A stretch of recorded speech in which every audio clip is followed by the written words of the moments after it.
Welcome to my channel.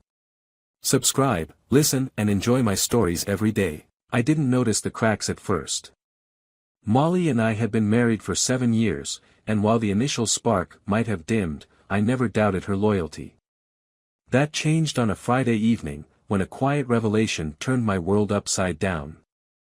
She had mentioned she'd be working late that night, a casual remark tossed over her shoulder as she slipped on her heels. "It's a work dinner, nothing big," she'd said. I kissed her goodbye without a second thought, retreating to the living room with a drink and my tablet to unwind. As the hours passed, though, unease crept in. Something about her demeanor lately had felt off. Little things, extra time spent on her phone, unexplained absences during her breaks, and that occasional, almost imperceptible distance in her gaze when we spoke. I told myself not to jump to conclusions. But as I tidied the living room before bed, fate, or maybe my subconscious, led me to her handbag.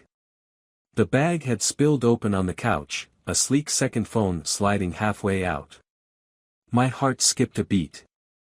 We were not the kind of couple that kept secrets, at least not until that moment. The phone was unlocked, as if daring me to look. I hesitated only briefly. The texts were right there, a flood of them between Molly and someone named Nick. My pulse quickened as I read, "Can't wait to see you this weekend. Wish I could kiss you right now. Last night was amazing." The ground seemed to fall from under me. Molly's affectionate words, the ones I thought were reserved for me, were now scripted for another man. There were photos, too, some taken in hotel rooms I'd never seen, others of them together in places she'd never told me she visited. My world shrank to the size of that tiny screen. I closed the phone, my mind racing. The man she was texting wasn't just a fling. The messages spoke of plans, of something deeper. But instead of exploding with anger or confronting her on the spot, a strange calm washed over me. I had read enough to know the truth, but I wasn't ready to let her know that I knew. The next morning, I made breakfast as though nothing had changed. Molly came downstairs, her usual cheerful self, humming as she poured coffee. My stomach churned at her ease, the betrayal fresh in my mind. I studied her, watching for cracks in the facade, but she was flawless in her act. Maybe it wasn't an act at all for her. Maybe, in her mind, she believed she could balance her life with me and her affair with Nick. That was when the idea struck me. If Molly wanted to live 2 lives, I would force her to choose. I was thinking, I began, carefully casual, we should take a trip next weekend. Just the 2 of us. Somewhere quiet. Molly froze for half a second, the kind of pause someone makes when they're recalculating a plan. "Oh, next weekend? I might have a work thing." I shrugged, keeping my tone light. It's been a while since we had time for just us. I found a cabin in the mountains. No cell service, no distractions. What do you think? Her smile was forced, but she nodded. "Sure. That sounds nice." I knew she'd have to cancel whatever rendezvous she had planned with Nick, and that knowledge brought a grim satisfaction. I spent the rest of the week meticulously preparing. I downloaded everything from her second phone, texts, photos, emails. By the time the weekend rolled around, I had every piece of evidence I needed, neatly compiled. My plan wasn't just about confronting her, it was about reclaiming my dignity and cutting her from my life with precision. The cabin was beautiful, perched on a secluded ridge overlooking endless pine forests. Molly commented on the view as we unpacked, but I could see the strain in her smile. She had been checking her primary phone more than usual, frowning when no messages came through. I hadn't told her about the lack of service. Let her stew, I thought. That first night, I played my role perfectly. We cooked dinner together, shared a bottle of wine, and reminisced about old memories. Molly seemed to relax, perhaps believing she could balance her double life after all. But I wasn't here to rekindle anything. I was here to set fire to the lies. It was after she had gone to bed that I took the final step. From my bag, I retrieved the envelope containing the divorce papers and the USB drive with the evidence. I left it on the kitchen table, placed conspicuously where she'd see it in the morning. I wasn't planning to scream or demand explanations. I would let the truth speak for itself. As I stood there in the dim light of the cabin, I felt a strange mix of emotions, anger, sadness, and something close to relief. This wasn't the life I'd envisioned, but it was the one I had to face. Molly's betrayal had cut deep, but it had also given me clarity. The woman I loved, or thought I loved, wasn't who I believed her to be. I climbed into bed beside her one last time, the calm before the storm. Morning would bring a reckoning, and for the first time in days, I felt ready. The sun rose slowly over the mountains, spilling golden light through the cabin's wide windows. I woke early, the weight of what was to come settling heavily on my chest. Molly lay beside me, her face peaceful in sleep, oblivious to the storm that was about to shatter our fragile facade. I slipped out of bed, leaving her to dream a little longer. Downstairs, I made coffee and sat at the table, staring at the envelope I'd placed there the night before. The USB drive gleamed in the soft morning light, a silent testament to the truth it contained. I wondered, briefly, if I should feel guilt about what I was about to do. But the thought of the texts, of her whispers to Nick about longing and passion, quickly extinguished any second-guessing. She'd made her choice. Now it was time for me to make mine. Molly came down a little after 8, her blonde hair tousled and her cheeks still flushed with sleep. "Morning," she said with a sleepy smile, rubbing her eyes as she reached for the coffee pot. "Good morning," I replied evenly, watching her reaction as her eyes fell on the envelope. She froze mid-step, her fingers tightening around the pot. The change was subtle, but undeniable, a flicker of panic crossing her face. "What's this?" she asked, her tone attempting casualness, but failing. "Open it," I said, my voice calm. Too calm. She hesitated, then set down the pot and picked up the envelope. Her hands trembled slightly as she slid out the papers and the USB. Her eyes scanned the divorce documents first, widening as she took in the words. Then her gaze darted to the USB. "What is this?" she asked, her voice faltering. "Evidence," I said simply, leaning back in my chair. "Proof of what you've been doing. Proof of who you really are." The color drained from her face. I don't understand." "Stop lying, Molly," I snapped, my voice hard now. "I know about Nick. I know about the texts, the photos, the trips. I know everything." She opened her mouth to protest but closed it again, her jaw tightening. She looked down at the divorce papers in her hand, her breathing shallow. "You went through my things," she said finally, her voice shaking. "I did," I admitted. "And thank God I did, or I'd still be living a lie." Molly sank into the chair across from me, her eyes glossy with tears. "Billy, it's not what you think," she started, but I cut her off. "Don't," I said sharply. "Don't insult me by pretending there's some innocent explanation. I read the messages. I saw the pictures. You've been lying to me for months, maybe years. So spare me the excuses." Her tears began to fall, but I felt nothing. Not pity, not sympathy. Just a cold detachment as I watched her crumble. "I made a mistake," she whispered, her voice barely audible. "I never meant to hurt you." I let out a bitter laugh. "You didn't just make a mistake, Molly. You made a series of calculated choices. You chose to text him. You chose to meet him. You chose to betray me, over and over again. Don't pretend this was some momentary lapse in judgment." She reached across the table, her hand trembling as it touched mine. "Billy, please," she said, her voice pleading. "I love you. This doesn't change that." I pulled my hand away, recoiling as if her touch burned me. "You don't love me," I said coldly. You love the version of me that lets you get away with this. But that man doesn't exist anymore. The silence between us was heavy, broken only by the sound of the wind rustling through the trees outside. Molly wiped her tears, her expression shifting from sorrow to desperation. We can fix this, she said. We can go to counseling, start over. Please, Billy. Don't throw us away. I'm not the one who threw us away, I replied, my voice hard. That was all you.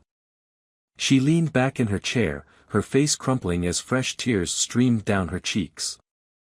For a moment, I almost wavered. But then I remembered the messages, her words to Nick, the way she had betrayed me with such ease. There was no coming back from that. I'll give you a week to move out, I said finally, rising from my chair. After that, I don't want to see you again. Her head shot up, her eyes wide with panic. Billy, no. Please, don't do this. I'll do anything to make it right. There's nothing left to make right, I said. This marriage is over. I left her sitting at the table, sobbing into her hands. Upstairs, I packed my bag in silence, my mind numb. I wasn't sure where I would go, but I knew I couldn't stay. The cabin had been the stage for my confrontation, but now it felt suffocating, its walls too small to contain the pain and betrayal. When I returned to the living room, Molly was still sitting at the table, clutching the envelope as though it were a lifeline. She looked up at me, her face streaked with tears. I'm sorry, she whispered. I never meant for it to get this far. I met her gaze, my expression unyielding. That's the thing, Molly. You never meant for me to find out. But now I have. And now, it's done. I walked out the door without looking back, the sound of her sobs fading as I stepped into the crisp mountain air. The drive back from the cabin was long and silent. Molly had begged me to stay, to talk things through, but I was done with words. She followed me to the car, tears streaming down her face, but I got in and drove away without looking back. The road snaked down the mountainside, each turn pulling me further from the life I'd thought was mine. By the time I reached the highway, the only thing left behind was the hollow shell of our marriage. I checked into a small motel on the outskirts of town. It was cheap, the kind of place you stayed when you didn't care about comfort, just anonymity. The clerk barely looked up as I signed in under a fake name. I carried my duffel bag into the room, locked the door, and sank onto the bed. For the first time since I found that phone, the adrenaline drained away, leaving me with nothing but the raw ache of betrayal. I pulled out my laptop and opened the files I had downloaded. The evidence was all there, staring back at me, Molly's texts with Nick, photos of their weekend getaways, and even a receipt for a dinner they'd shared at a restaurant where she had once celebrated my birthday. Each piece was another crack in the foundation of my life, a reminder of how thoroughly she'd dismantled our trust. My phone buzzed on the nightstand, interrupting my thoughts. I hesitated before picking it up. It was Molly. I watched her name flash on the screen, a name that had once brought me comfort, now a source of anger and disgust. I let it ring until it went silent. Moments later, a voicemail notification popped up, but I couldn't bring myself to listen to it. Not yet. Instead, I scrolled through my contacts and found the number I was looking for, Sarah. She had been Molly's best friend for years, practically family. If anyone knew the truth, it was her. I hesitated, my thumb hovering over the call button. But the need for answers outweighed my doubts. Sarah picked up on the second ring. Billy? Is everything okay? She asked, her voice laced with concern. No, Sarah, I said bluntly. Everything is far from okay. I need to ask you something, and I need you to be honest with me. There was a pause. Of course, she said cautiously. What's going on? Did you know about Molly and Nick? The words came out harder than I intended, anger simmering just below the surface. The silence on the other end of the line was answer enough. When she finally spoke, her voice was shaky. "Billy, I didn't know how to tell you." My grip on the phone tightened. "So you knew?" "I found out a few months ago," she admitted, her voice barely above a whisper. "Molly told me she was having doubts about your marriage, that she'd met someone. I told her to stop, to think about what she was doing, but she didn't listen." "Why didn't you tell me?" I demanded, my voice rising. "You let me walk around like a fool while she was sneaking around behind my back. I didn't know what to do." Sarah cried. "She's my best friend, Billy. I didn't want to betray her, but I hated what she was doing to you. I'm so sorry." Her apology felt hollow, but I couldn't bring myself to hang up.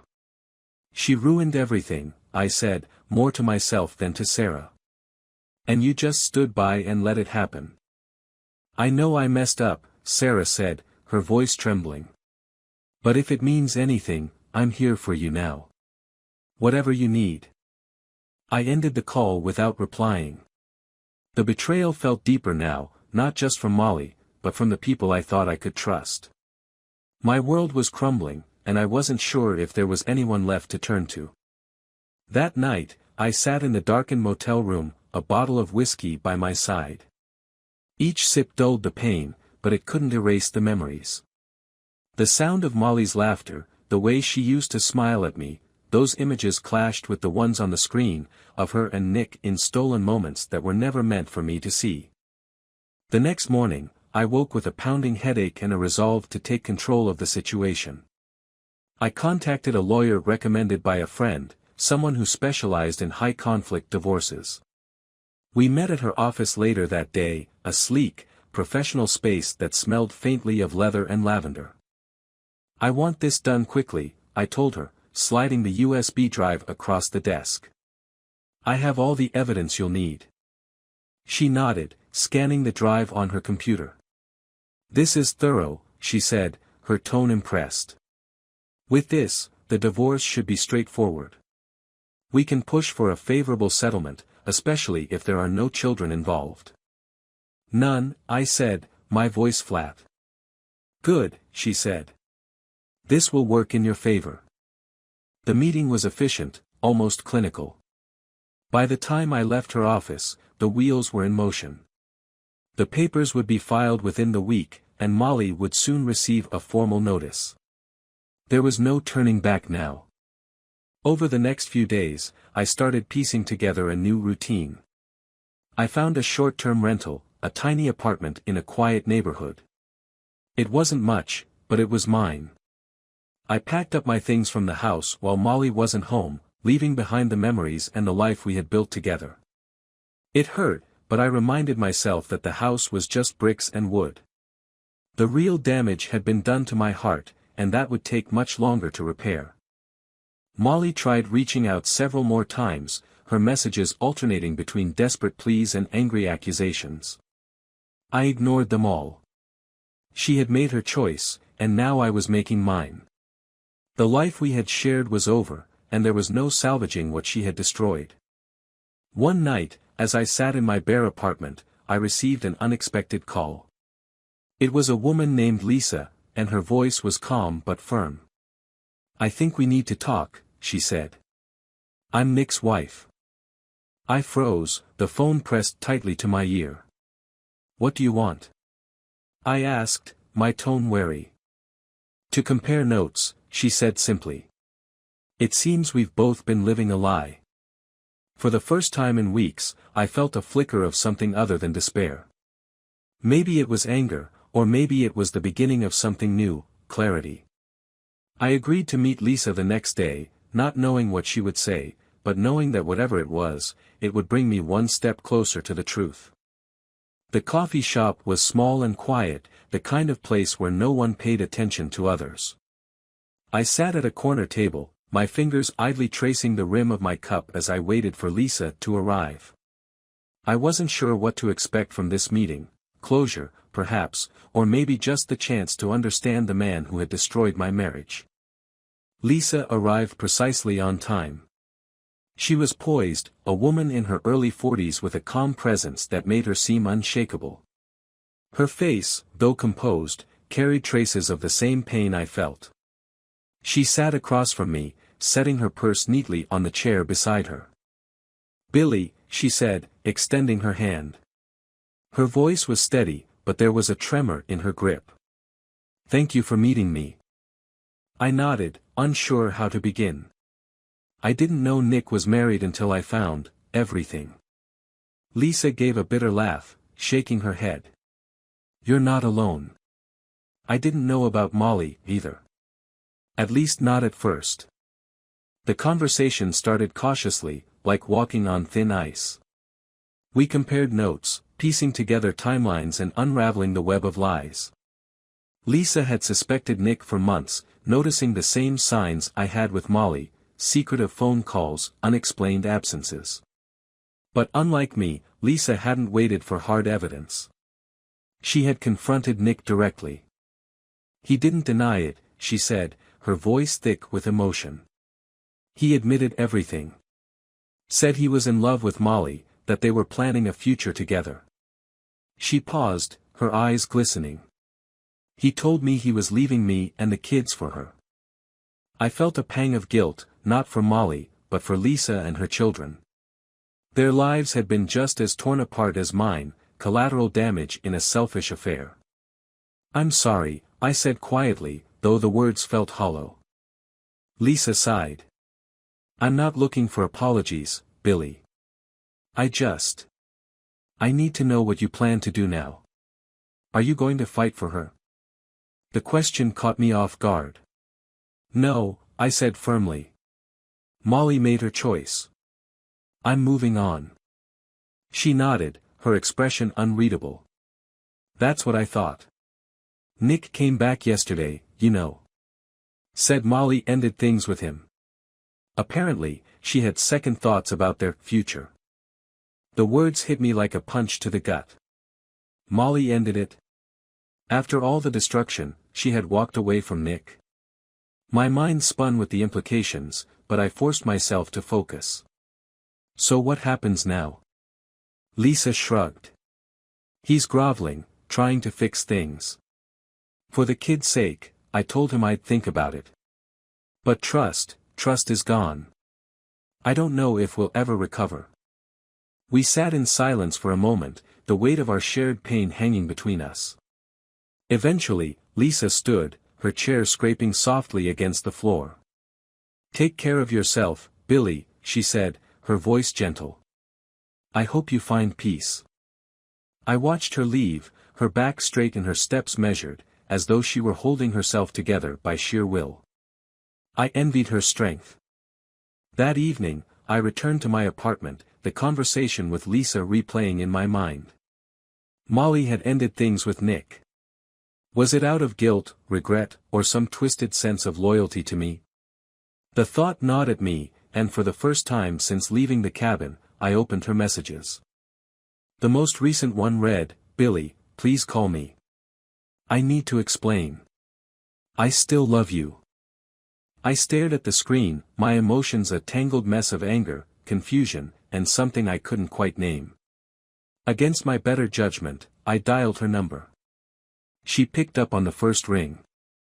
"Billy," she breathed, her voice thick with relief. "Thank you for calling." "What do you want, Molly?"